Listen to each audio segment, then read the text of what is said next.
નમસ્કાર વિદ્યાર્થી મિત્રો, આજે આપણે સ્વાધ્યાય 4.4 ક્વેશ્ચન નંબર 1 વિશે અભ્યાસ કરીશું. તો ક્વેશ્ચન નંબર 1 કે નીચે આપેલ દ્વિઘાત સમીકરણના બીજના સ્વરૂપ શોધો. જો તેને વાસ્તવિક બીજ હોય તો તે બીજ શોધો. તો આપણે બીજના સ્વરૂપ શેના ઉપરથી મળે વિદ્યાર્થી મિત્રો? તો કે ડેલ્ટા ઉપરથી, જેને આપણે વિવેચક તરીકે પણ ઓળખીએ છીએ, કે જેનું મૂલ્ય કાં તો 0 કરતા નાનું હોય, કાં તો 0 જેટલું હોય અને કાં તો 0 કરતા મોટું હોય. જો ડેલ્ટાનું મૂલ્ય 0 કરતા નાનું હોય તો આપણે બીજ મળે, તો કે કાલ્પનિક બીજ મળે. ઓકે વિદ્યાર્થી મિત્રો, અથવા તમે એમ પણ કહી શકો કે તે સમીકરણના બીજ અસ્તિત્વ ધરાવતા નથી કે જેમાં ડેલ્ટાનું મૂલ્ય 0 કરતા નાનું હોય. જ્યારે ડેલ્ટાનું મૂલ્ય 0 હોય તો આવા સમીકરણના બે બીજ મળે અને બંને બીજ કેવા હોય? સમાન હોય. અને નેક્સ્ટ પોઈન્ટ કે જ્યારે ડેલ્ટાનું મૂલ્ય 0 કરતા મોટું હોય, એટલે કે ડેલ્ટા ગ્રેટર ધેન 0 હોય ત્યારે તો કે એવા સમીકરણના બે બીજ મળે અને બંને બીજ ભિન્ન હોય. ઓકે વિદ્યાર્થી મિત્રો, આ આપણે બધું આગલા લેક્ચરમાં અભ્યાસ કરી ચૂક્યા છીએ. જો કોઈ વિદ્યાર્થી મિત્રોએ એ વિડિયો ન જોયો હોય તો નીચે ડિસ્ક્રિપ્શનમાં એની લિંક આપેલી છે, આપ ત્યાં જઈને તે વિડિયો જોઈ શકો છો.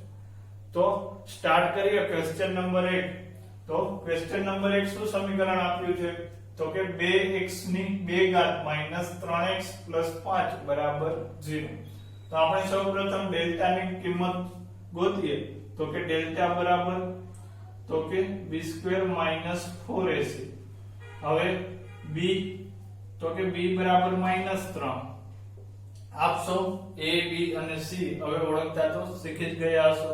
ઓકે વિદ્યાર્થી મિત્રો, તો અહીં b બરાબર -3 નો વર્ગ -4, a ની કિંમત 2 અને c ની કિંમત 5. સાદું રૂપ આપીએ તો કે -3 નો વર્ગ 9, માઈનસ ના માઈનસ, 4 દુ 8 ને 8 પંચા 40. તો આપણે આન્સર શું મળે? તો કે -31.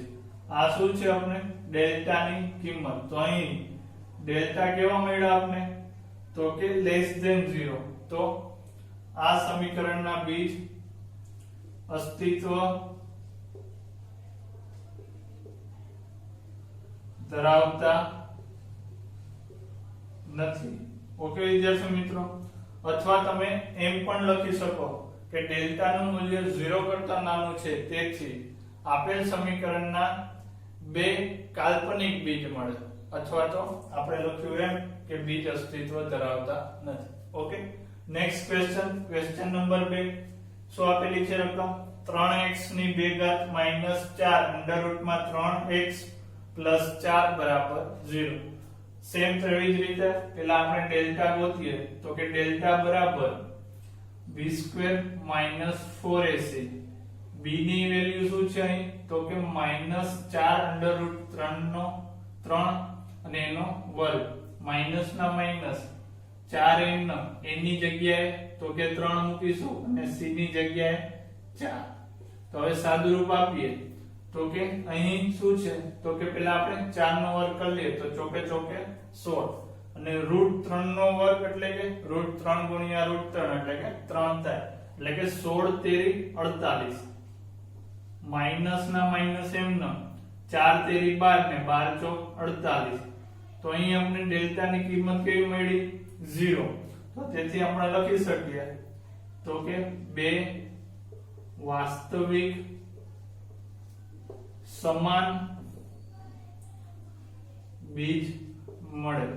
ઓકે વિદ્યાર્થી મિત્રો, ડેલ્ટા ની કિંમત ઇક્વલ ટુ 0 હોય ત્યારે બે વાસ્તવિક સમાન બીજ મળે.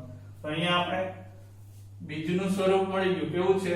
તો કે વાસ્તવિક અને સમાન. તો આપણે વાસ્તવિક બીજ હોય તો બીજ શોધીએ. તો કે બીજ બરાબર -b ± √ડેલ્ટા ના છેદમાં 2a.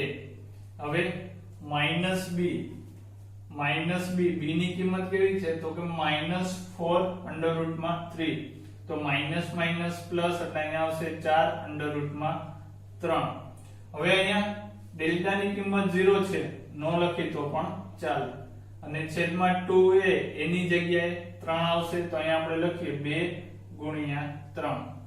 તો અહીંયા આપણે છેદ ઉડાડીએ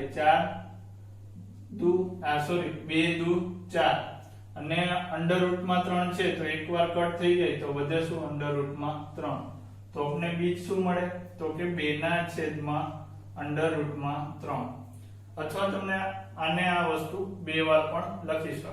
ઓકે વિદ્યાર્થી મિત્રો, તો ક્વેશ્ચન નંબર 2 નો આન્સર આપણે શું મળ્યો? આન્સર એટલે કે બીજ આપણે મળ્યું 2 ના છેદમાં અંડર રૂટમાં 3. હવે નેક્સ્ટ ક્વેશ્ચન નંબર 3 કે 2x ની 2 ઘાત માઈનસ 6x પ્લસ 3 બરાબર 0.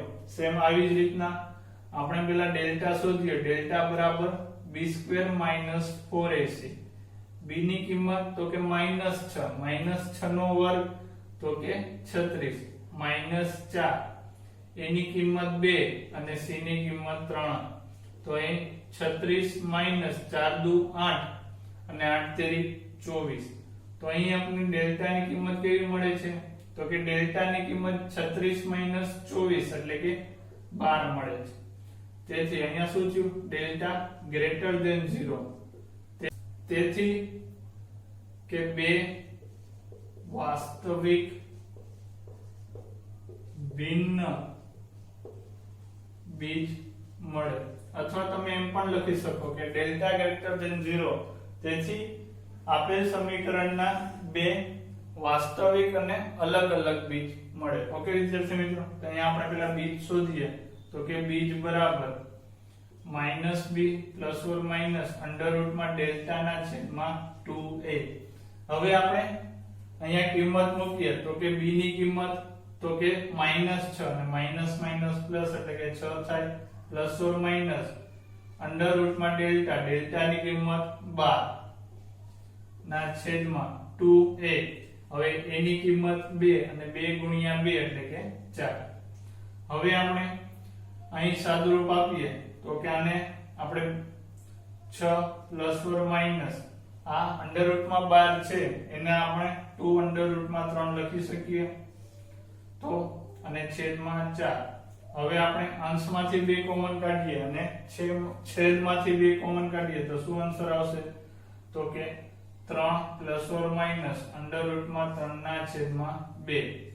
અંશ અને છેદ બંનેમાંથી 2 કોમન કાઢીને આપણે ઉડાડી દઈએ. ઓકે વિદ્યાર્થી મિત્રો, તો આપણે અહીંયા બીજ શું મળ્યું તો કે 3 પ્લસ ઓર માઈનસ અંડર રૂટમાં 3 ના છેદમાં 2. આપણે આને અલગ અલગ પણ લખી શકીએ જેને આપણે આગલા લેક્ચરમાં આલ્ફા અને બીટા વડે દર્શાવેલા છે. અહીંયા આપણે આલ્ફા વડે દર્શાવીએ એક બીજને તો શું મળે? એકવાર પ્લસ લઈ તો કે 3 પ્લસ અંડર રૂટમાં 3 ના છેદમાં 2 અને એકવાર આપણે માઈનસ લઈ જેને આપણે બીટા વડે દર્શાવીએ તો 3 માઈનસ અંડર રૂટ 3 ના છેદમાં 2. ઓકે વિદ્યાર્થી મિત્રો, તો અહીં આપણો ક્વેશ્ચન નંબર 3 અને સ્વાધ્યાય 4.4 ક્વેશ્ચન 1 અહીં પૂર્ણ થાય છે. ઓકે વિદ્યાર્થી મિત્રો.